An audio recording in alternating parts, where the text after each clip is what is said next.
আধুনিক এই যুগে স্মার্টফোন আইফোনে খুবই সহজলভ্য ব্লু ফিল্ম, কোথাও টাকা খরচ করে আবার কোথাও বিনামূল্যে পাওয়া যায় এসব ভিডিও। এছাড়া অনলাইনে এসবের ওয়েবসাইটও প্রচুর। কিন্তু এর সূচনা কোথায়, কবে থেকে শুরু হলো, কিভাবে এর শুটিং হলো?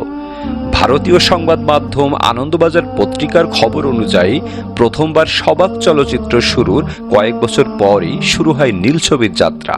প্রথমবারের শুটিং হয় 1896 সালে। সিনেমার অশ্লীলায়নে প্রথমবারের মতো এগিয়ে আসে ফ্রান্স।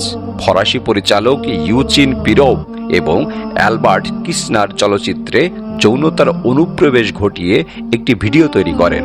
স্বল্প দৈর্ঘ্যের সে সিনেমার নাম দেয়া হয় লে কৌচের দেলামারি। পৃথিবীর প্রথম ব্লু ফিল্ম বা অশ্লীল সিনেমা হিসেবে 7 মিনিটের এই সিনেমাটিরই পরিচয় পাওয়া যায়। এতে এক যুবতীর স্নান দৃশ্যের মুহূর্ত ফ্রেমবন্দি করা হয়।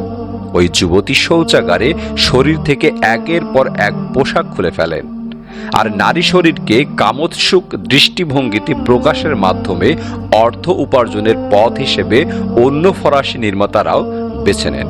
এ কারণে অন্যান্য নির্মাতারাও পদ্মার সাহসী দৃশ্য ফুটিয়ে তোলা শুরু করেন।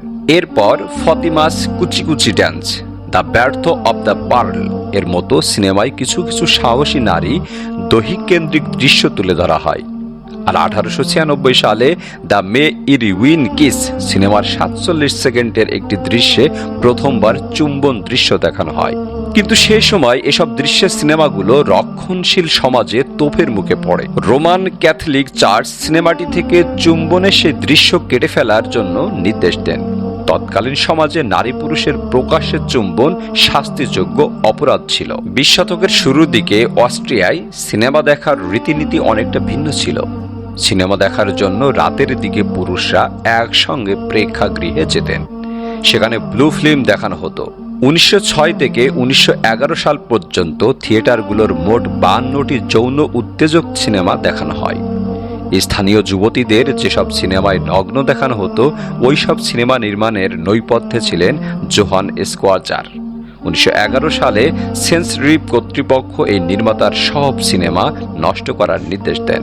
তবে যৌন উত্তেজক সঙ্গম দৃশ্য সম্পর্কিত প্রথম সিনেমার জন্ম ফ্রান্সে হয়নি। এর পিছনের প্রেক্ষাপট লুকিয়ে রয়েছে আর্জেন্টিনায়। ফরাসি পরিচালকদের ইন্ধনেই নাকি আর্জেন্টিনার সেসব সিনেমা তৈরি হয়। ফ্রান্সের পর্নোগ্রাফির উদ্ভাবক বলা হয় ফ্রাতে ব্রাদার্সকে।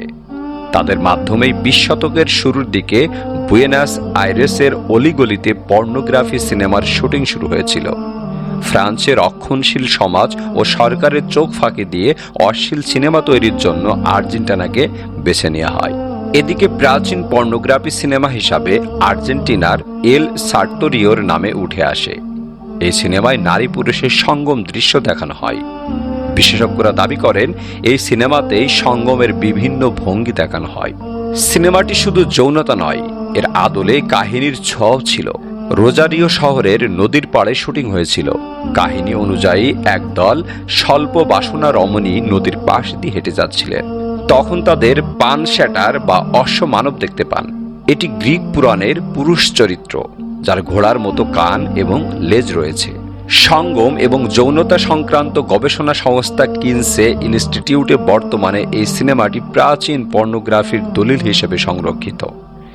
ইনস্টিটিউটের তথ্য অনুযায়ী সিনেমাটি তৈরি করা হয়েছিল 1907 থেকে 1912 সালের মধ্যে। সঙ্গম এবং যৌনতা সংক্রান্ত গবেষণা সংস্থা কিনসে ইনস্টিটিউটে বর্তমানে এই সিনেমাটি প্রাচীন পর্নোগ্রাফির দলিল হিসাবে সংরক্ষিত। 20 শতকের শুরুতে এর সূচনা পশ্চিমে হলেও বিনোদনের জগতে তা প্রাচ্যেও বিস্তার করে। চীন, জাপান, ভারতেও ধীরে ধীরে নির্মাণ শুরু হয় পর্নোগ্রাফি। রাষ্ট্রীয় নিয়ম, নিষেধাজ্ঞা এবং কঠোর নিয়মের মাধ্যমে বারবার পর্নোগ্রাফি বন্ধের চেষ্টা করেছে সরকার, কিন্তু কোনোভাবেই এ ধরনের সিনেমা তৈরি বন্ধ করা সম্ভব হয়নি। আবার এর জনপ্রিয়তাও কিঞ্চিত কমেনি। নাগরিক সভ্যতার আড়ালে বরং যৌন চাহিদার তৃপ্তি পাওয়ার জন্য ব্লু ফিল্ম বা নীল ছবিতে এখনও মত্ত থাকেন অনেক মানুষ।